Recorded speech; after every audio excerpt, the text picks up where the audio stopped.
রহস্য রোমাঞ্চের জ্বর ছাড়িয়ে ভয় পাওয়া ভয়ঙ্কর গল্পের বাঁধ পেরিয়ে বিভিন্ন স্বাদের গল্প নিয়ে চলে এসেছে গল্প উইথ রায়ান। প্রত্যেক সপ্তাহে থাকছে আপনাদের জন্য নতুন নতুন হাড় হিম করা গল্প। শুনতে থাকুন, সঙ্গে থাকুন।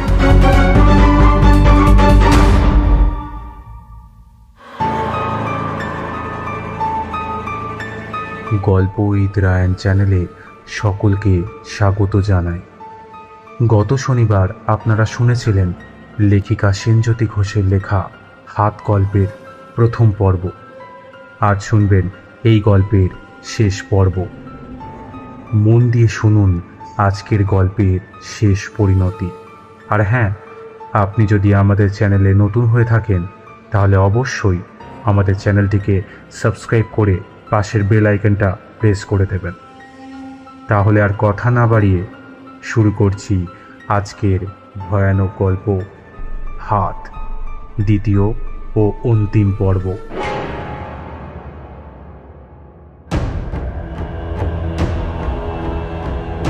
প্রথম পর্বে আপনারা শুনেছিলেন স্বপ্নময় এসেছে একটি নতুন বাড়িতে। তারপর থেকেই তার সাথে ঘটছে নানা রকম অলৌকিক ঘটনা। একটি ভয়ানক কাটা হাত স্বপ্নময়কে মারতে চায়। সে তার বন্ধুদের সাহায্য নিয়েও এই ভয়ানক পরিস্থিতি থেকে বাঁচার কোনো উপায় বের করতে পারে না। কয়েকদিন এইভাবে চলার পর একদিন স্বপ্নময়ের বন্ধু রনিতের মাধ্যমে তার সাথে যোগাযোগ হয় তমালের। সে তাকে একটা মন্ত্রপুত তাবিজ দেয়, যেটা তাকে কোনো পরিস্থিতিতেই খুলতে মানা করে। কিন্তু সেই রাতেই সেই ভয়ঙ্কর আত্মা তমালের রূপ ধরে কৌশলে সেই তাবিজ খুলে ফেলতে বলে এবং স্বপ্নময় সেটা খুলে ফেলে। তারপর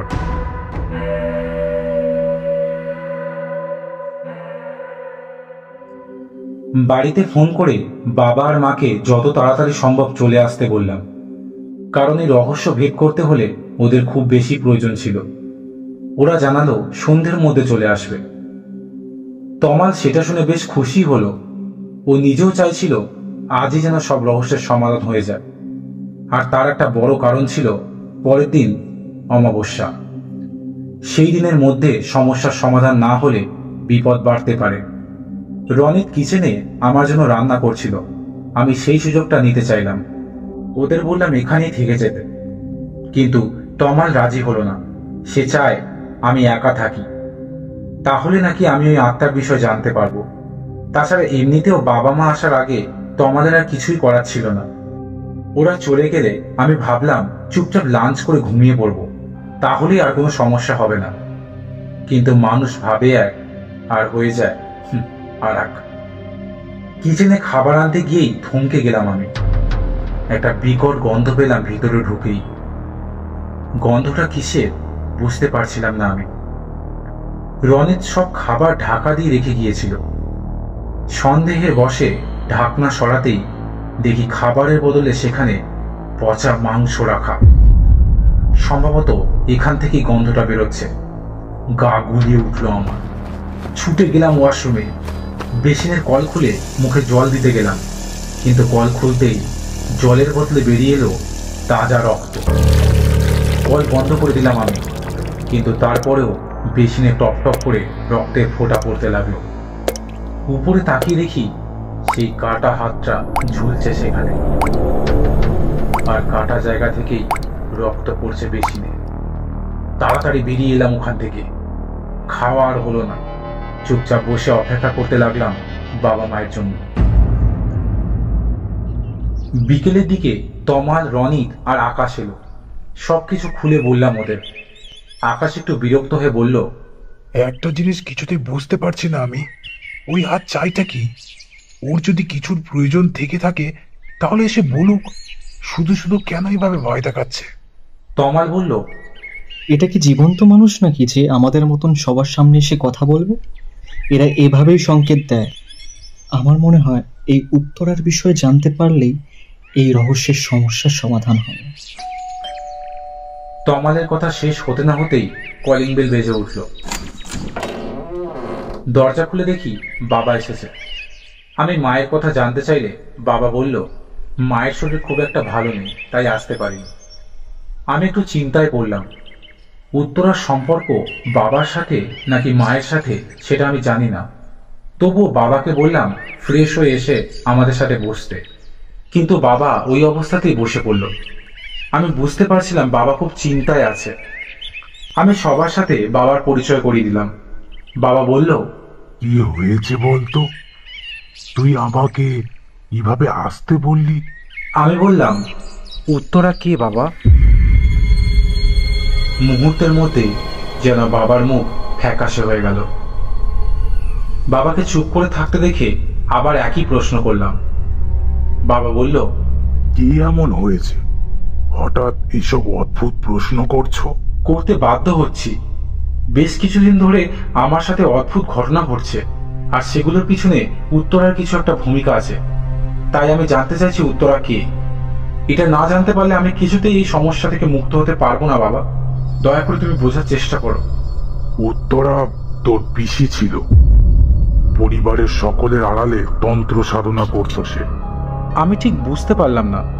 যদি এরকমই হয় তাহলে আমার পিসি এখন কোথায়? সে আর বেঁচে নেই। কেন?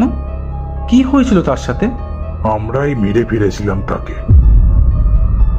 এই কথা শুনে বেশ কিছুটা অবাক হলো সবাই।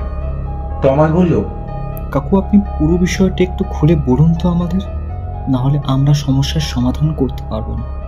উত্তরা আমার বোন ছিল, আড়ালে তন্ত্র সাধনা করত সে। আমার ছেলের জন্মের পর তাকে সে মেরে ফেলার চেষ্টা করেছিল, তাই বাধ্য হয়ে আমাদের গুরুদেবের সাহায্য নিয়ে আমরা হত্যা করি তাকে। আপনি আপনার নিজের বোনকে হত্যা করে ফেললেন? আসলে আমরা সবাই উত্তরাকে খুব ভালোবাসতাম, তাই তার মৃত্যু আমরা মেনে নিতে পারিনি। সেই অনুশোচনা থেকেই আমরা ভেবেছিলাম আর কিছু করার নেই, এবারও ওই আত্মাকে মুখোমুখি আনতেই হবে। তোরা শুধু আমাকে সাহায্য কর। আকাশ, তুই তাড়াতাড়ি বাড়ির সব দরজা জানালা বন্ধ করে দে। আকাশ ঘাড় নেড়ে বেরিয়ে গেল। তমাল ব্যাগ থেকে একটা পাত্র বের করলো, তারপরে সেটা রনিতের হাতে দিয়ে বলল, এই নাও, এতে সাদা ছায়ের মতো একটু ভস্য রয়েছে। এটা কিন্তু জেসে ভস্য নয়, এটা হলো মন্ত্রপ্রত ভস্য। এটি তুমি সারা ঘরে ছড়িয়ে দাও।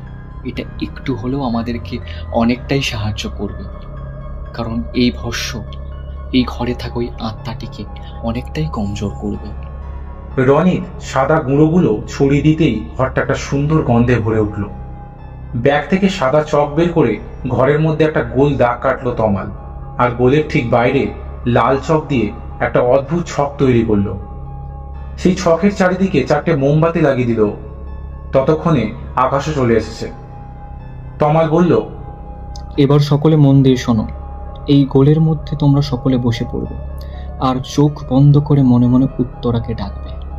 আকাশ বলল, তোর কি মনে হয় উত্তরাকে ডাকলেই সে চলে আসবে?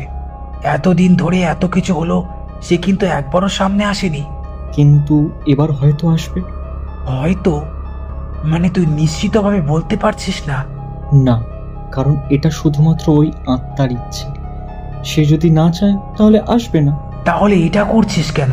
এটা ছাড়া আর কোনো উপায় নেই আকাশ। আমাদের জানতেই হবে যে ওই আত্মা কি চায়।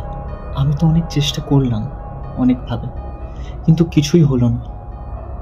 এখন এই একটাই উপায়, আত্মার মুখ থেকে সব কথা শোনা। কারণ যতক্ষণ পর্যন্ত তার সম্পর্কে আমরা সব জানতে না পারবো, ততক্ষণ এর প্রতিকারও করতে পারবো না আমি। জানি, কিন্তু তুই যা করতে চাইছিস সেটা ভয়ঙ্কর হয়ে উঠতে পারে। চিন্তা করিস না আকাশ, আমার মন বলছে ওই আত্মা আমাদের সাথে যোগাযোগ করতে চায়, তাই ও আমাদের এতদিন সহ্য করছে। আজও সে আসবে আর সব সত্যটা বলবে। আকাশ জানতো সে যাই বলুক তমাল শুনবে না, তাই সে চুপচাপ গোলের ভিতরে চলে গেল।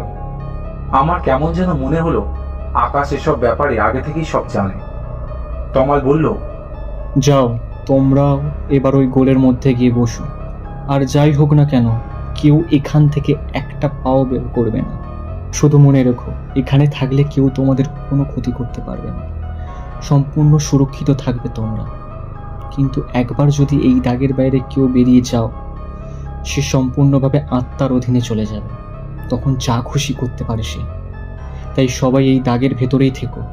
বাবা এতক্ষণ চুপ করেছিল, এবার বলে উঠল, আমি তাহলে অন্য ঘরে যাই, বিশ্রাম নিয়ে নি একটু। তমাল অবাক হয়ে বলল, অন্য ঘরে যাবেন? কি বলছেন কি আপনি? একদম এসব ভাববেন না।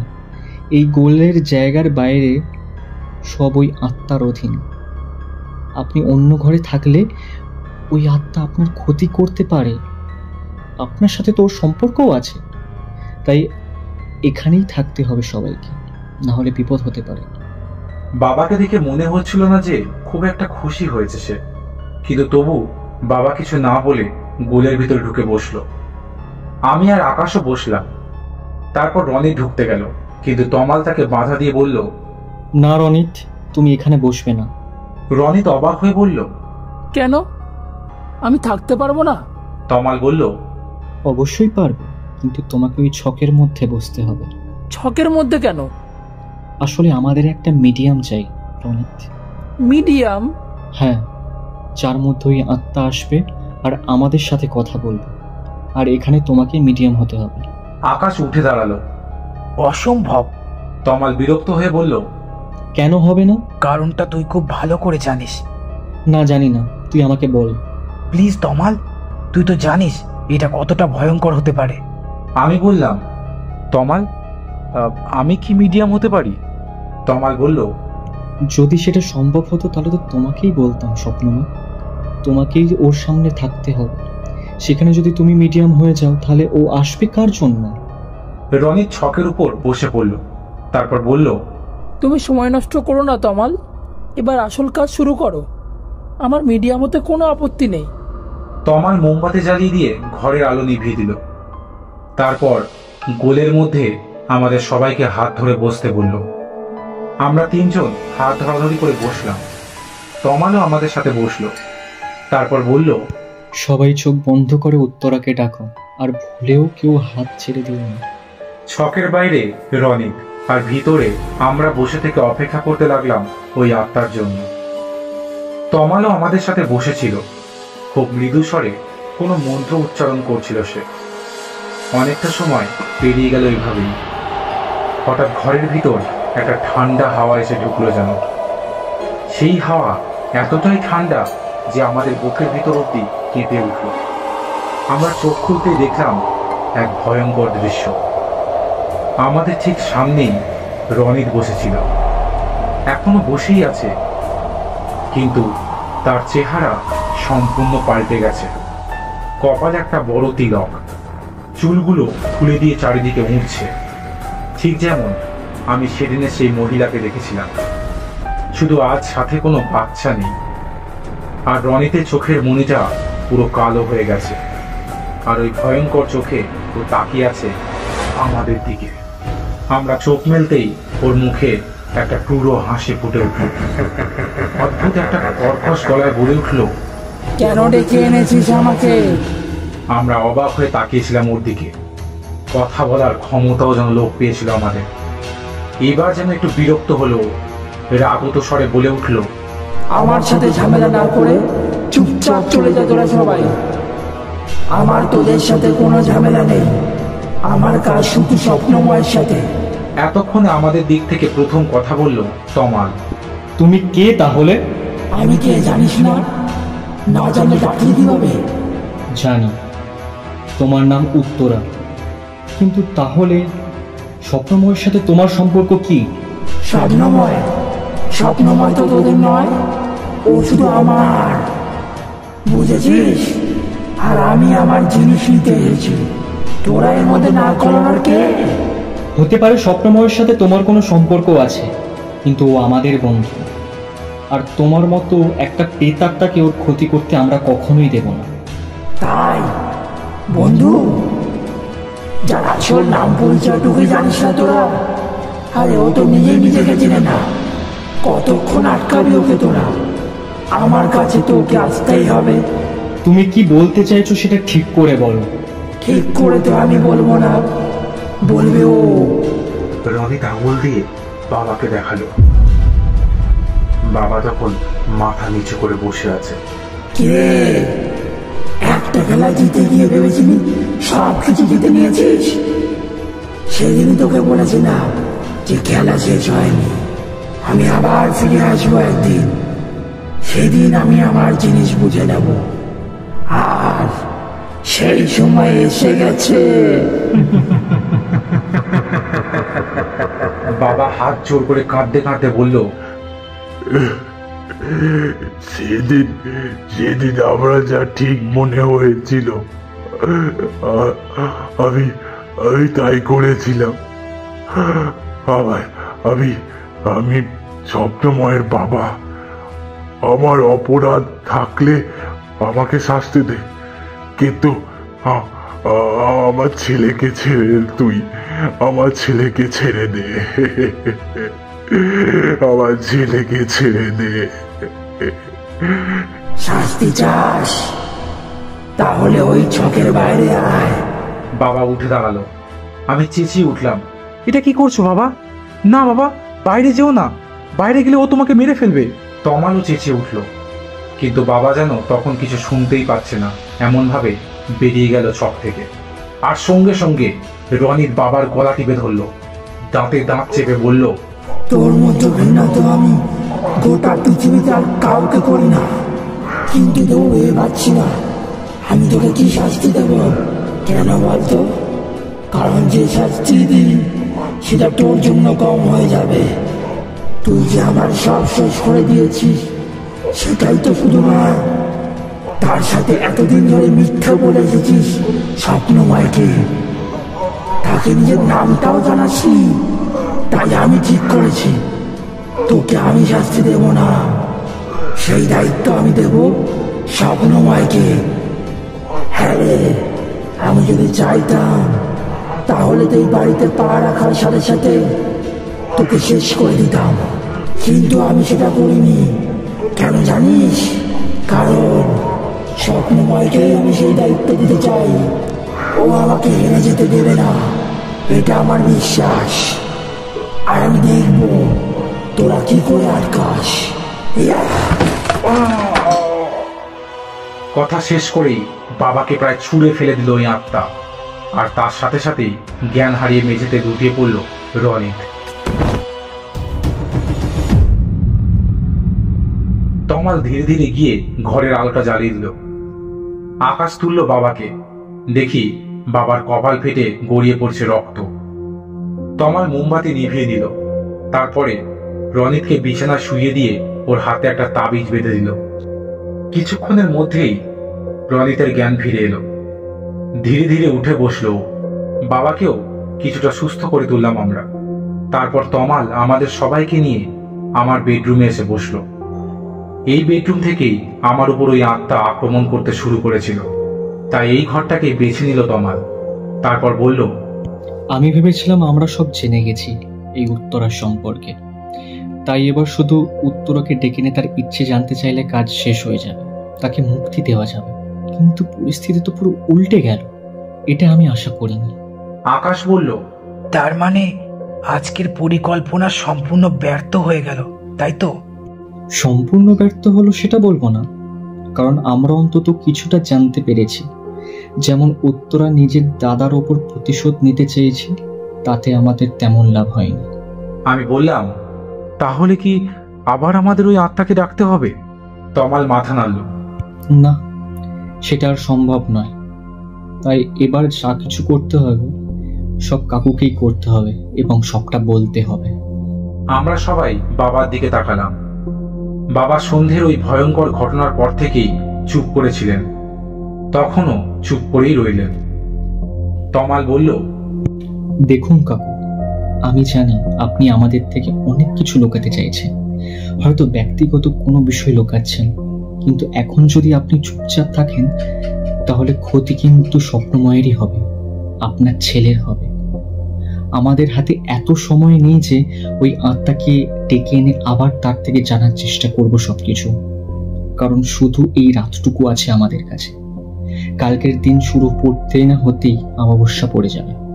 আর কাল রাতের মধ্যে যদি আমরা কিছু না করতে পারি তাহলে স্বপ্নময়কে হারাতে হবে আমাদের। শুধু স্বপ্নময়ের জন্য আমাদের সবকিছু খুলে বলুন কাকু। বেশ, বলো কি জানতে চাও? সেই সব সত্যি যা আপনি আমাদের বলেননি আজ পর্যন্ত, যা ওই আত্মা আপনার কাছ থেকে জানতে চেয়েছিল। আর তাছাড়া এই স্বপ্নময়ের আসল নামটা কি ছিল সেটাও তো আমরা জানি না। রুদ্র। স্বপ্নময়ের আসল নাম রুদ্র। উত্তরা রুদ্রর বেশি নয়, মা ছিল। এই একটা কথা গোটা ঘরটাকে স্তব্ধ করে দেওয়ার জন্য যথেষ্ট ছিল। বাকিদের কথা জানি না, কিন্তু আমি অন্তত স্বপ্নেও ভাবতে পারিনি যে এমন কিছু শুনব।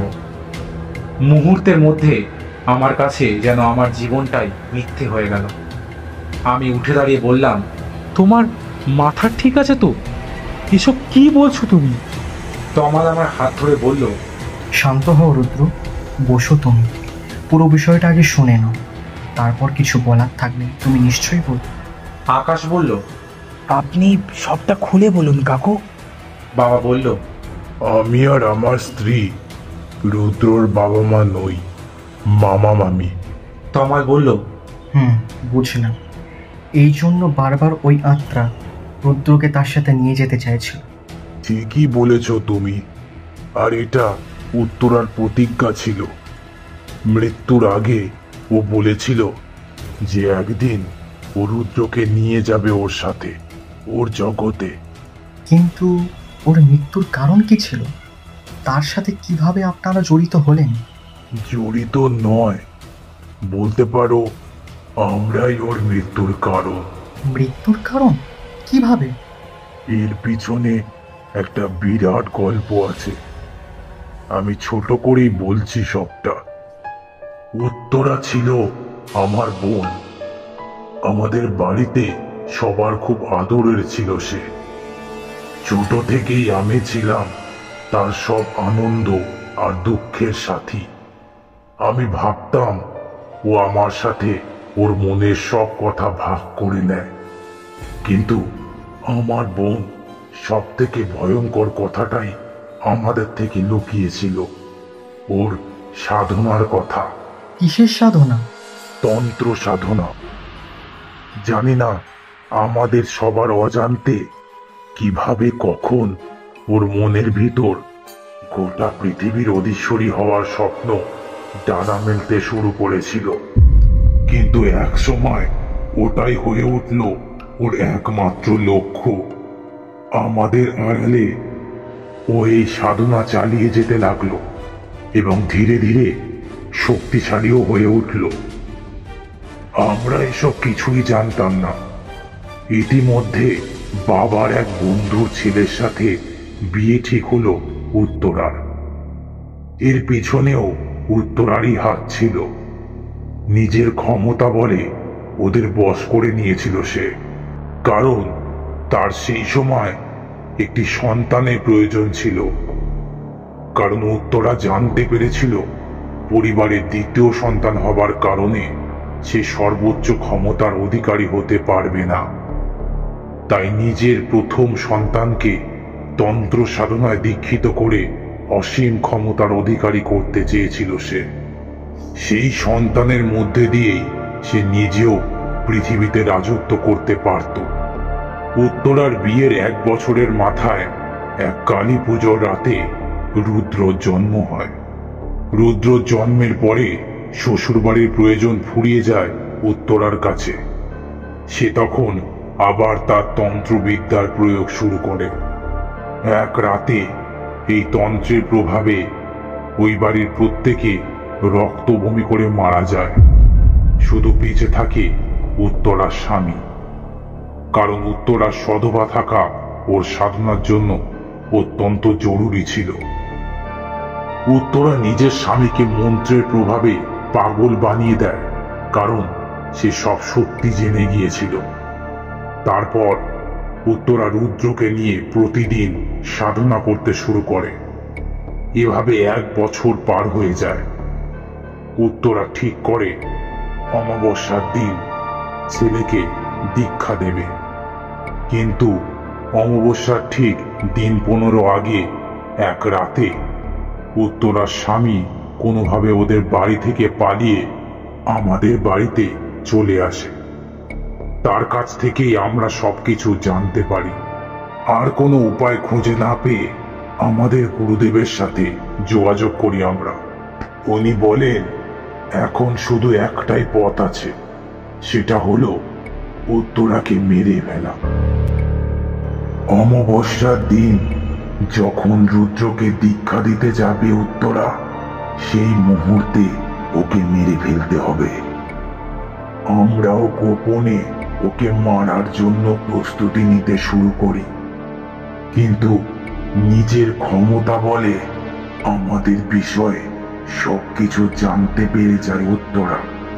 সে আমাদের ডেকে পাঠায় ওর বাড়িতে। আমরা প্রথমে ভেবেছিলাম যে ও আমাদেরও মেরে ফেলবে, কিন্তু অদ্ভুতভাবে ও আমাদের কোনো ক্ষতি করে না, শুধু ওই বাড়িতে আটকে রাখে। ও আমাদের বলেছিল ওর কাজ শেষ হবার আগে ও আমাদের ওই বাড়ি থেকে বেরোতে দেবে না, কিন্তু এটা আমাদের কাছে সাপে বর হয়। আমরা ওর উপর নজর রাখতে শুরু করি। তারপর আসে সেই অমাবস্যা, যেদিন ও রুদ্রকে দীক্ষা দেবে ভেবেছিল। গুরুদেবের সাহায্য নিয়ে সেদিনই আমরা হত্যা করি উত্তরাকে। কিন্তু উত্তরার মৃত্যুর আগে প্রতিজ্ঞা করে যে ও আবার ফিরে আসবে। আমাদের গুরুদেব বলেন যেহেতু উত্তরা একজন অত্যন্ত শক্তিশালী তান্ত্রিকা ছিল, তাই সে চেষ্টা করবে রুদ্রর মধ্যে ফিরে আসার। এই জন্য রুদ্রর নাম পরিবর্তন করে স্বপ্নময় করে দেওয়া হয়, যাতে উত্তরার মনে হয় যে সে তার ছেলের মধ্যেই বেঁচে আছে। আমি আর আমার স্ত্রী তারপর রুদ্রকে নিয়ে আমাদের সাথে আমাদের বাড়িতে চলে যায়।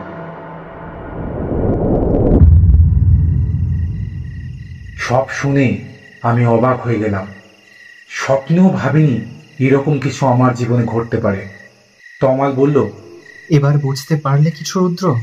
আমি অবাক হয়ে তাকালাম তমালের দিকে। তমাল আবারও বলল, তুমি সেই দিন যেটা দেখেছিলে, সেই একটা ঘর, একটা বাচ্চা, একটা মহিলা ছিল।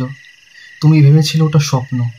বুঝতে পারোনি তুমি ওটা স্বপ্ন নয়, ওটা তোমার জীবনের ঘটনাই উত্তরা তোমাকে দেখাতে চেয়েছিল। বুঝেছি, কিন্তু একটা ব্যাপার আমার অদ্ভুত লাগছে। আমি এই বাড়িতেই কেন এসব অনুভব করলাম? বাবা আমাকে আরো অবাক করে দিয়ে বলল, কারণ এটাই সেই বাড়ি যেখানে উত্তরার বিয়ে হয়েছিল, যেখানে তুমি জন্মেছিলে। তাহলে তোমার সেই বন্ধু যে বলেছিল এটা বিক্রি করা হয়েছে? বাবা একটু হেসে বলল, আমি তাকে বলেছিলাম ওটা বলতে। উত্তরার মৃত্যুর পর থেকে এই বাড়ি বন্ধ ছিল, আর আমরাও কোনোদিন উত্তরার ফিরে আসার কোনো সংকেত পাইনি। একটা সময় আমাদের ভয় ছিল যে হয়তো সে ফিরে আসবে, কিন্তু যখন আমরা দেখলাম যে সে আর ফিরে এলো না, তখন আমরা এই বাড়িতে একজনকে থাকতে দিলাম। প্রায় 1 বছর সে নির্বিঘ্নে এখানে ছিল। আমরা ভাবলাম উত্তরার ফিরে আসার আর কোনো সম্ভাবনা নেই। এই বাড়ির উত্তরাধিকারী তুমি, তাই তোমাকেই এই বাড়ি দিয়ে দিয়েছিলাম। আর সেটাই আপনি ভুল করেছিলেন। রুদ্র ফিরে আসার সাথে সাথে উত্তরা তার হারানো আশা ফিরে পায়। সে ফিরে আসে তার ছেলের কাছে, কিন্তু এবার তাকে চিরদিনের মতো মুক্ত করতে হবে। উত্তরা রুদ্রকে দীক্ষা দেওয়ার জন্য অমাবস্যার দিন বেছে নিয়েছিল, কালো অমাবস্যা। কালকের মধ্যে কিছু না করতে পারলে উত্তরা রুদ্রকে বশ করে ফেলবে। তাই আমাদের যে কোনো উপায়ে উত্তরাকে মুক্ত করতেই হবে। ঠিকই বলেছ তুমি, কিন্তু এটা কিভাবে সম্ভব? দেখো, সমস্যা যেখানে আছে, সমস্যার সমাধানের উপায়ও তেমনই আছে। একটা উপায় আছে, এই বাড়িতে নিশ্চয়ই এমন কিছু আছে যেটা উত্তরার খুব পছন্দের। সেটাই খুঁজে বের করতে হবে আমাদের। কিন্তু সেটা কি জিনিস আমরা জানবো কিভাবে? এই বাড়িতে কি এমন কোনো জায়গা আছে যেখানে উত্তরার ব্যবহারিক জিনিসপত্র আছে বা ছিল? হ্যাঁ, একটা জায়গা আছে। কোথায় সেটা? চলো আমার সাথে। বাবা আমাদের নিয়ে কিচেনে চলে এলো। তারপর মেঝেতে একটা জায়গায় খুব জোরে ধাক্কা মারতেই সেই জায়গাটা দরজার মতো নিচের দিকে খুলে গেল। আমরা একটা সিঁড়ি দেখতে পেলাম। সেখান থেকে নিচে নেমে গেলাম। আমরা নিচে নামতেই সেই ঘরটাতে এসে পৌঁছালাম, যে ঘরটা আমি সেদিন স্বপ্নে দেখেছিলাম। তমালকে সে কথা বলতেই সে বলল, আমি জানি তুমি সেই দিন এই ঘরটাই দেখেছ। এটাই সেই ঘর যেখানে ওর জিনিসপত্র রাখা আছে, আর এখান থেকেই সব শক্তি পাচ্ছে সে। আকাশ বলল, উত্তরা তো এখন এক আত্মা, ওই এই ঘর থেকে কিভাবে শক্তি পাচ্ছে? সে আত্মা বলেই এই ঘর থেকে শক্তিগুলো পাচ্ছে। আত্মাদের আসল শক্তি সবসময় এমন কোনো জিনিসের সাথে জড়িত থাকে জীবিত অবস্থায় যা তাদের খুব প্রিয় জিনিস ছিল। আচ্ছা কাকু, আপনি কি এমন কোনো জিনিসের কথা জানেন? বাবা মাথা নেড়ে বলল, না, আমি তো এমন কিছুর ব্যাপারে জানি না। তাহলে আর কোনো উপায় নেই। এই ঘরে যা যা সব জিনিসপত্র আছে পুড়িয়ে ফেলতে হবে। আকাশ, রনিত, রুদ্র, সবাই মিলে সব জিনিস গোছানো শুরু করো, আর একটা জিনিসও যেন না বাদ পড়ে। আমরা ওই ঘরের সব জিনিস নিয়ে বেরিয়ে এলাম। বাকি রাত ওই সব পাহারা দিয়েই কাটলো, কারণ তমালের মতে ওই আত্মা চেষ্টা করতে পারে তার পছন্দের জিনিস সরিয়ে নেওয়ার। সে অবশ্য আমাদের সাথে থাকলো না, তার নাকি বাড়ি যেতে হবে।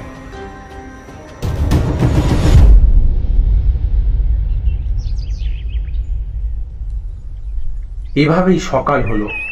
বাইরে আলো ফুটতেই তমালও ফিরে এলো। তারপর আমাদের সবার হাতে একটা করে তাবিজ দিয়ে তমাল বলল, এবার তোমরা সবাই মিলে এই তাবিজগুলো পড়ে ফেলো। এর জন্যই আমাকে বাড়িতে যেতে হয়েছিল। ওই আত্মা যে কোনো সময় আমাদের ওপর আক্রমণ করতে পারে। আমাদেরকে সতর্ক থাকতে হবে সকলকে। বাবা বলল, কিন্তু আমরা এসব জিনিস নষ্ট করব কখন? রাতে, ঠিক যে সময় উত্তরা রুদ্রকে দীক্ষা দিতে চেয়েছিল, তার আগে আমাদের পক্ষে কিচ্ছু করা সম্ভব নয়। ততক্ষণ এগুলো পাহারা দিতে হবে আমাদের।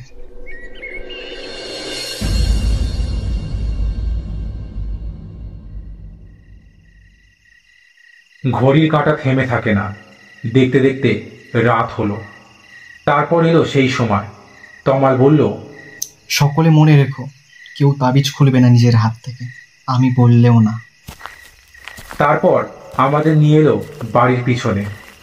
সেখানে জিনিসগুলো রেখে কেরোসিন তেল ঢেলে যেই আগুন জ্বালাতে যাবে, সঙ্গে সঙ্গে শুরু হলো হাওয়া। তমাল বলল, আমি এই ভয়টাই পাচ্ছিলাম, ওই আত্মা আমাদের বাধা দিতে চাইছে। হাজার চেষ্টা করেও তমাল আগুন জ্বালাতে পারল না। আমি বুঝতে পারলাম এভাবে কিছুই করা সম্ভব নয়। আমি কিচেনে চলে এলাম। তারপর একটা কাপড়ে আগুন ধরিয়ে বেরিয়ে এলাম। আমি যত এগিয়ে যাচ্ছিলাম তমালের দিকে, তত যেন হাওয়াটা আমার দিকে এগিয়ে আসছিল। আমি তমালের কাছে পৌঁছতেই হাওয়াটা খুব জোরে ধাক্কা দিল আমাকে। মাটিতে পড়ে যাওয়ার ঠিক আগের মুহূর্তে তমালের দিকে কাপড়টা ছুঁড়ে দিলাম আমি। তমাল এক মুহূর্ত সময় নষ্ট না করে কাপড়টা লুফে নিয়ে ফেলে দিল ওই জিনিসগুলোর উপরে। দাউ দাউ করে জ্বলে উঠলো আগুন। সঙ্গে সঙ্গে যেন হাওয়াটাও থেমে গেল। জিনিসগুলো পুরো ছাই হওয়া অব্দি আমরা ওখানেই রইলাম দাঁড়িয়ে। তারপর ঘরে ফিরে এলাম সবাই। একটা বিরাট লড়াই সম্পূর্ণ হলো। একটা বিরাট লড়াই সম্পূর্ণ করে সবাই খুব খুশি। আনন্দে বেশ কিছুক্ষণ হইচই করলো সবাই। তারপর বাবা বলল, রাত তো প্রায় শেষ হতে চললো, এবার সবাই একটু বিশ্রাম নিয়ে নাও। আমি চলে এলাম নিজের বেডরুমে। তারপর খাটের নিচ থেকে বের করে আনলাম একটা ছাই ভর্তি তামার ঘটি। তারপর নিজের হাত কেটে কয়েক ফোঁটা রক্ত ফেললাম সেই ঘটির ভিতরে। সঙ্গে সঙ্গে আমার সামনে এসে দাঁড়ালো উত্তরা। আমি একটু হেসে বললাম, খুব সুন্দরভাবে সবটা আমি সামলে নিয়েছি মা, তোমার আর কোনো ভয় নেই। মা বলল, আমি জানতাম তুই পারবি, তাই তো এতগুলো বছর আমি তোর প্রতীক্ষায় ছিলাম। তুই আমার প্রতীক্ষা মিথ্যে হতে দিসনি। আমি ঘটির ভিতরে হাত ঢুকিয়ে দিলাম, তারপর বললাম, আমাকে তো এটা করতেই হতো মা। ওরা জানতো না যে সেদিন তুমি আমাকে দীক্ষা দিয়ে দিয়েছিলে। মৃত্যুর আগে আমাকে তোমার কপালে থাকা তিলক পরিয়ে দিয়েছিলে তুমি। হ্যাঁ, আর এই জন্যেই আমি আমার হাত কেটে ফেলেছিলাম আগেই। আমি জানতাম ওরা আমাকে মেরে ফেলবে। তার আগেই আমি আমার হাতের ছাই রেখে দিয়েছিলাম, যাতে আমি ফিরে আসতে পারি, তোকে পথ দেখাতে পারি। তুমি যদি সেদিন রাতে আমাকে সব সত্যি বলে না দিতে, তাহলে তো আমি জানতেই পারতাম না আসল সত্যিগুলো। জানতেই পারতাম না যে যাকে আমি আমার বাবা বলে জানতাম সে আসলে তোমার সৎ ভাই, সম্পর্কে আমার মামা। জানতেই পারতাম না যে আমার বাবার সম্পত্তির লোভে ওরা আমার বাবাকে মেরে ফেলেছে, দাদুকে মেরে ফেলেছে, তোমাকে মেরে ফেলেছে, আর সেই সব দোষ চাপিয়েছে তোমার উপর। জানতেই পারতাম না যে রনিতকে আমি এত ভরসা করতাম, বিশ্বাস করতাম, সে আসলে আমারই ভাই, ওই মামার নিজের ছেলে, আর তমাল মামার বন্ধুর ছেলে। ওরা সবাই মিলে শুধু তোমার আত্মাকে মুক্ত করার জন্য আর এই সম্পত্তি পাওয়ার জন্য সব কিছু করেছে। তাও যদি তুমি এই সম্পত্তির উইল আমার নামে না করতে, তাহলে হয়তো ওরা আমাকেও মেরে ফেলতো। সেই জন্যেই আমি উইল করেছিলাম, যদি কোনোভাবে তোর মৃত্যু হয় তাহলে সব সম্পত্তি অনাথ আশ্রমে দান করা হবে। হ্যাঁ, ওরা ভেবেছিল আমাকে এখানে পাঠিয়ে বলবে যে এই সম্পত্তি আমার নামে ওরা কিনেছে, আর তারপর কৌশলে এই সম্পত্তি হাতিয়ে নেবে। কিন্তু মাঝখানে তুমি চলে এলে, বাধ্য হয়ে ওদের নতুন গল্প বানাতে হলো। তবে এদের অন্যায়ের বিরুদ্ধে লড়াই করার জন্য আমার বোধ হয় ওদের দেয়া পরিচয়ে থাকা উচিত কিছুদিন, তাই না মা? মা একটু হেসে অদৃশ্য হয়ে গেল।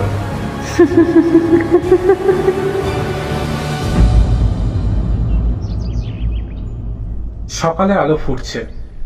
আমি হাতটা ঘটির ভিতর থেকে বের করে আনলাম, তারপর বললাম, এই নতুন সকালের সাথে সাথে আমার নতুন জীবন শুরু হলো। আমি রুদ্র নই, আজ থেকে আমি স্বপ্নময়। হ্যাঁ, আমি স্বপ্নময়। আমি আমার ডান হাতের দিকে তাকালাম। সকালে সূর্যের আলো পড়ে চকচক করে উঠল আমার হাতের মধ্যমায় থাকা নীল পাথরের আংটিটা।